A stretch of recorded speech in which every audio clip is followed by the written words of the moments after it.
Folks, I want to welcome you to the Midweek Roundtable. My usual guest and my co-host, Jeff Zananeri here. I should say my fellow troublemaker. Jeff, how are you doing today? I'm great, Roger. How you doing, man? Doing pretty good, pretty good. So tell us, what are you looking at? What's going on? What's your view of the market? I knew this was going to be a really good session. And folks, just so you know, we did not talk before this. We did not prepare for this. Everything you're seeing right now is completely uncensored and transparent. So let me start out by saying the great rotation is a little bit hyped. I think people always need to take a step back and say, step one, are we in a bullish tape? Are we in a bearish tape? Or are we in a neutral tape? The answer is we're in a bull tape. This is a bull market. And we're getting into we're about to get into hyper bull is what I'm thinking. And I think you probably have some of those feelings too. Yeah. And typically we can just know about the typical elements of what, a market like that is like. The best stocks, the highest beta stocks, the biggest winners of the year are the ones that tend to explode to the upside. So stocks that are going like this, that are breaking out, and you love this. I know you do this. And because we're basically trend followers, you and I, at heart. And stocks that have been going like this, those are the ones that go like this. And that's what makes the market have that big explosion. So while I don't think value is bad per se, I think a big mistake to be made is to dump some of these amazing growth stocks because I expect ridiculous moves into the end of the year based on just the overall environment. Yeah, well, let me ask you, that's actually one of the topics that I wanted to talk to you about. Retail sales data came out on Tuesday. Yeah. And retail data, they were expecting 0.4 and they got 0.3. And they're saying, well, September was really hot, but now we're seeing a little cool off mostly. And I would guess because people were expecting stimulus checks. They didn't get the stimulus checks. And now they're looking for softening. And you and I both know that retail is what drives that Christmas rally, that New Year's effect. Yeah. So in light of that news, I wanted to kind of get your perspective, in your opinion, on the retail sector in light of the news that came out, and if you changed your mind or if your point of view is still the same. No, I mean, look, a lot of these companies are coming out and it depends on which part of retail. So I'm going to hedge myself here. If you're related to homes like Home Depot, et cetera, Lowe's had a little bit of a weak number. But if you're related to the housing boom, which I expect to keep continuing, or your e-commerce, I think you're going to continue to crush. If you have a good e-commerce game, and if your exposure is real estate or the housing market, I think you continue to crush. If you're a mall operator or you're like total brick and mortar store and you're going to live and die by that foot traffic coming back, you might have a little bit of a hard time. I think people in general, and I find this with a lot of my, so you got to be able to separate the real economy from the stock market, and which is why we've been, with this stay-at-home stocks, we haven't abandoned them, right? Because these are stocks that are bulletproof regardless. I was talking to a guy who called me from a big media company. I'm going to be quoted in a publication later this week asking me about utility stocks. And I said, well, one of the nice things about Nextera, which is the largest utility stock in the utility ETF, is that they'll make money and the stock can do well in a variety of different conditions. And I expect rates to stay low. And I expect people to stay a little bit defensive. And I think the farther you go out on the pendulum, looking closer to the real economy, less defensive, the more risk you take in general. That being said, I still have this case for this crazy bull thing. And, you see it in Tesla, you see it in Bitcoin. These are risk on moves that are happening. These are not moves that are happening because people are nervous with assets. This is people getting greedy and looking for that extra juice in the returns.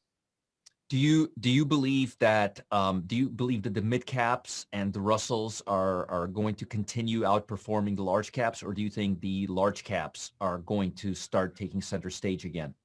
Oh, that's a good question. So I don't think it's binary. I love the Russell 2000. I think I love the Russell 2000. I don't like certain I don't like the Dow. I don't like the S&P. So I'd be long Russell, and I'd be long growth too, because people are going for higher beta. And so I have this view that it's not an either or thing. It's a which flavor of risk or tolerance are you looking for? And I think that people are on that higher test risk tolerance tip right now. And the reason you see Russell catching money the way it does is because small caps tend to be higher beta. They tend to have a higher volatility. So people are having a higher vol appetite right now. And I think higher vol large caps will outperform along with higher vol small caps, if that answers your question. So you don't believe it's a market capitalization question. You think it's more of a individual company, an individual sector, an individual industry question. I think it's that, but it's also a risk return profile. I think like classically higher beta. So for our viewers that don't understand this at home, stocks that have a higher percentage move correlation than the normal standard market move, the S&P move, would be considered a higher beta stock. So I think people are looking, money will flow into high beta through the end of the year. Just for those people interested, and I don't ask how I know this, but I do. I did some statistics on this. But the average Russell stock tends to outperform the average S&P stock by a factor of 6.5 to 1, which I thought Over was what pretty. course of time? Over how long? This is a good question. This is over several 6-month periods.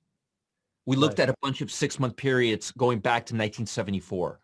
Yeah. The top 10 here versus top 10 here, by a factor of 6.5. That's amazing. But it's consistent with, this is the reality. And this is going to blow some people's minds. But, you know, this idea that owning gold and owning like bonds and stuff has been the way to go is like totally a fallacy. The longer term you go, you actually get paid disproportionately for the risk you take in terms of higher risk stocks, higher growth stocks. You get paid extra over the course of time for taking that risk than you're supposed to. Then the market even is pricing you're supposed to.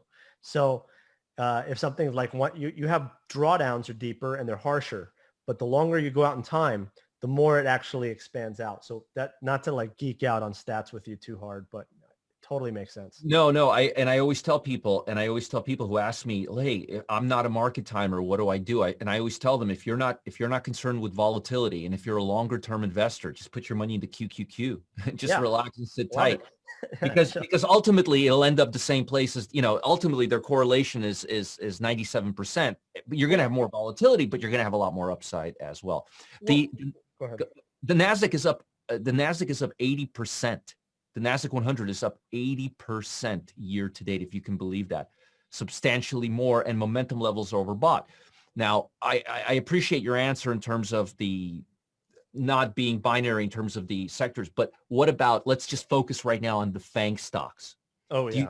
Do you think they're a little bit overbought in relative? I don't like the FANG. Yeah. So if you break it down to the FANG, I'm not a fan of the FANG because I think that those in particular have huge external factors that are risk, that are, the monopoly thing is a big risk, antitrust, obviously, international trade pressures with China, not good. And Jeff, the momentum levels right now on a 200-day are just we're nosebleed categories on those FANG stocks. We're in nosebleed on some of those stocks for sure. 100%. So yeah, I agree. My problem is not my problem. I really like to think about the whole environment. I really focus on what kind of an environment are we in? And I know it sounds so rudimentary and it sounds so basic, but people don't spend a whole lot of time on that, because when you know what kind of game, it's like, think of sports. If you know, like you're playing a baseball game where there's like a lot of home runs happening, you're not going to sit there and focus on bunting and trying to get base hits. You have to get runs.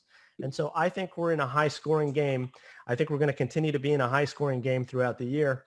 And the problem with value in general, and I'm not talking about the Russell, I'm talking about like deep value. The problem with value is suddenly value is not valuable anymore. And then why are you buying it? There's no value in it. And it's not cheap anymore. So then why are you buying it? But with growth, and like it becomes like this momentum, self-fulfilling prophecy that is never a factor. It actually becomes sexier. It becomes hotter. It becomes better. So self-fulfilling prophecy, if you will. So we are in a bull market. We are in all-time highs in a lot of things. And so you're digging for deep value in that market. You're doing it wrong. If we're like in a super bear market and we're at all-time lows and we're 80% off highs, then yeah, you look for the deep, you look for the cheapest of the cheap. to bring you You and I back have up. been following. You and I have been following each other for too long. It's exactly what I was saying. I said, Well, if the it's how market you manage money. It's how you manage money. I It's said, real life. the way I would phrase what you just did, and we're saying the exact same thing, is I said that once we have a nice big crash, then Warren Buffett will have something to keep himself busy with, and his Yeah. method of analysis will apply a lot more. Yeah, this is a like Warren Buffett. Everything's expensive. Everything's overpriced. Everything's overvalued. What do you do if you're a value investor? You don't, which is why he's been underperforming the market for over a decade now. And that's why he's even breaking his own rules at this point, because he knows like he's got to generate some alpha. He can't just not make money. Like he's got to make something on that money. He's got too much capital doing too little. Right. So, you know. Right. Yeah. He's kind of put himself, well, again, I don't want to get into a Warren Buffett discussion, but in my opinion, he's kind of backed himself into a corner. Next, what about financials? You've actually had, of all the guys I've been talking to, you've had a better pulse. I've been largely, honestly, I've been largely ignoring them. For the last several months, but you've had a really good pulse on the financials. What do you see in light of the change in the government, and what do you see in light of the economy? So it's a double-pronged question. I flipped. I went from super bullish. We got this massive move. I was long JP Morgan. I had a home run trade in JP Morgan. I'm not one to sit here and, pat myself on the back. We could do that all day, you and I. It's boring, but we had a really, whenever I have like all my hopes and dreams happen in a short period of time, I usually accept that it's done, that my dream has occurred, and I move on. Sometimes I flip and I go in the opposite direction. And though I didn't short JP Morgan because that's my favorite bank, and I would never, I don't flip that radically. I'm actually bearish on XLF in general, because I think that there's a lid on how high interest rates are going to go. So there's going to be a lid on how much money they can make. I think there's real risk still in the economy, V-shaped recovery, not the stock market, the economy. And we had such a big move from low to high in such a short period of time over the past few weeks. I think there's risks, and I think there's risks in the Biden administration. I think Elizabeth Warren's name is being floated around as the Secretary of Treasury. And I'm like, oh my God, this woman is a nightmare.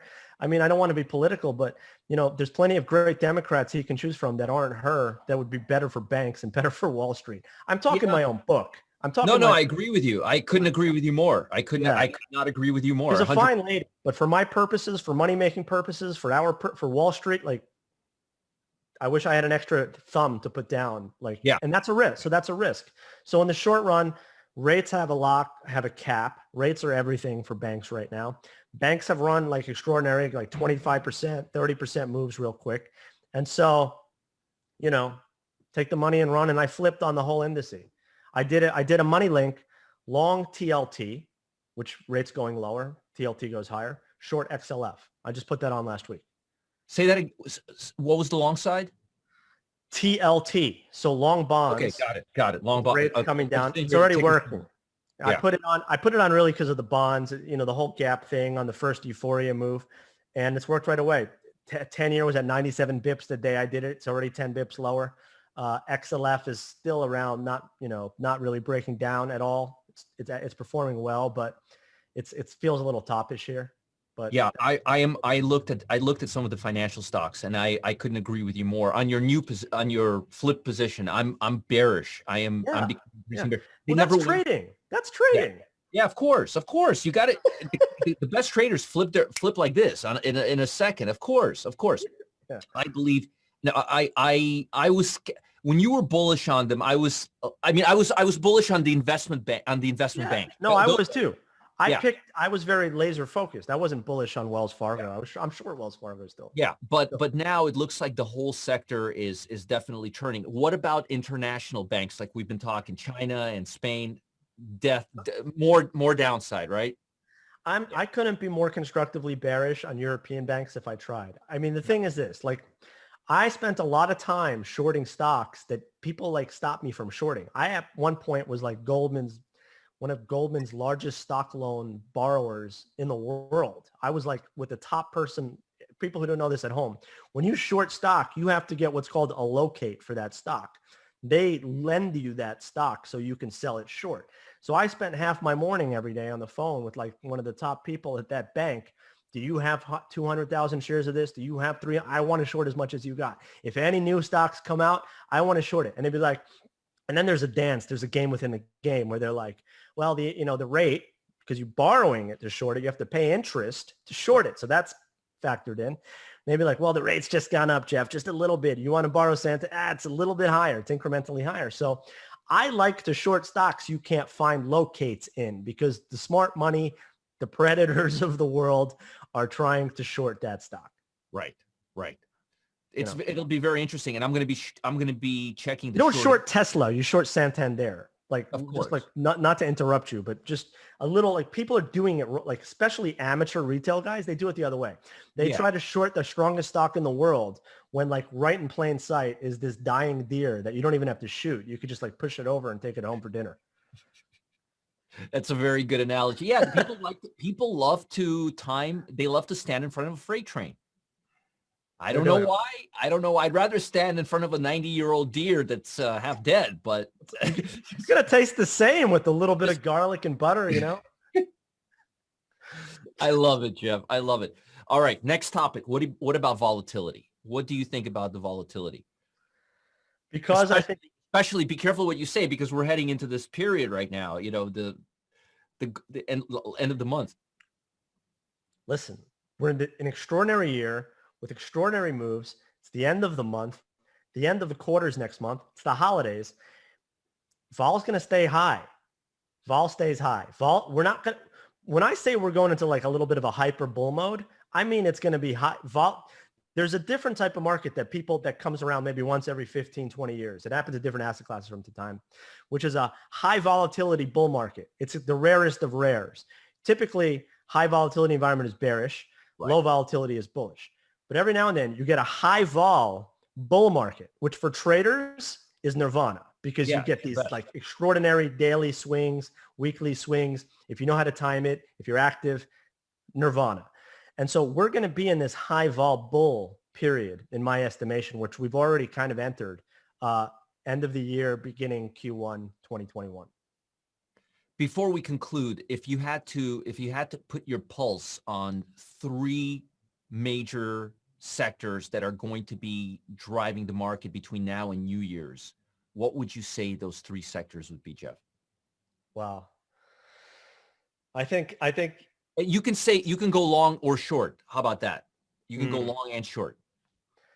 I think because we're going to be in bull market, I think they're going to stay home stocks outperform.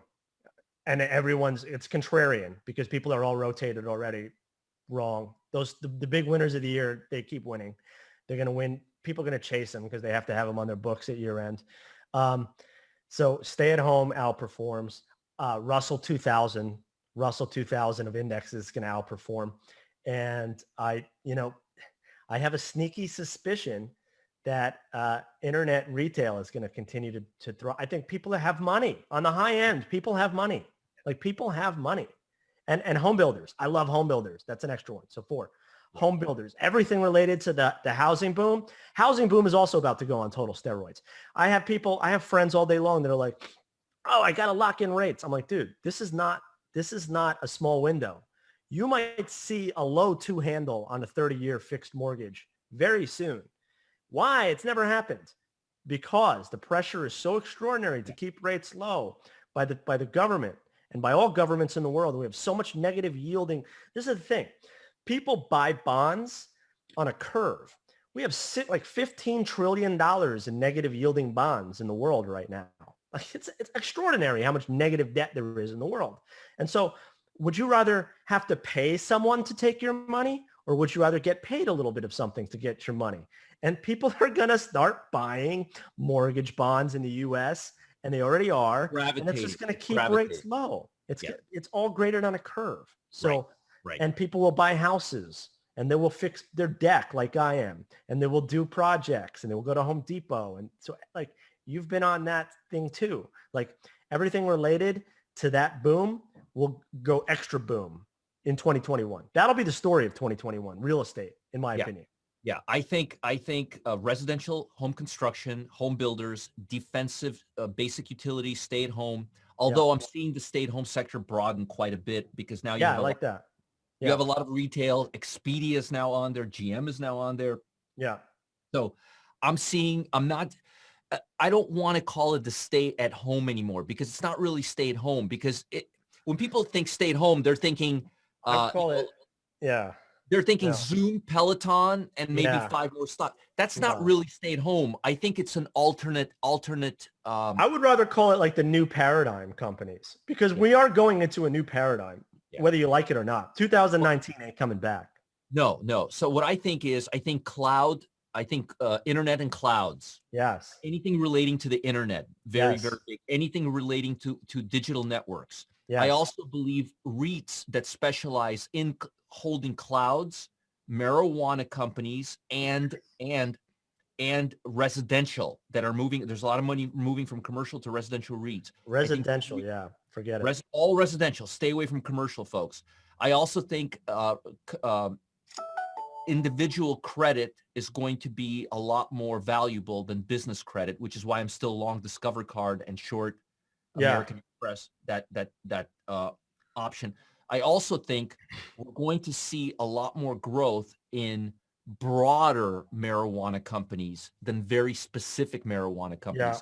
The reason for that is because I think the industry as a whole is going to get more growth, but that may not be as good or better or worse for individual companies. So I think there may be some shakeouts, because the industry is getting bigger, and the bigger the industry gets, the more consolidations you have within the industry. That's why I always like, like when you're in like when you're going in from like 1.0 to 2.0 and you have like a 10-year time horizon, you got to be concentrated in like the top 5 companies. And people are like, why? And it's like, because the market will force those people to be juggernauts. We live in a mega corporate world.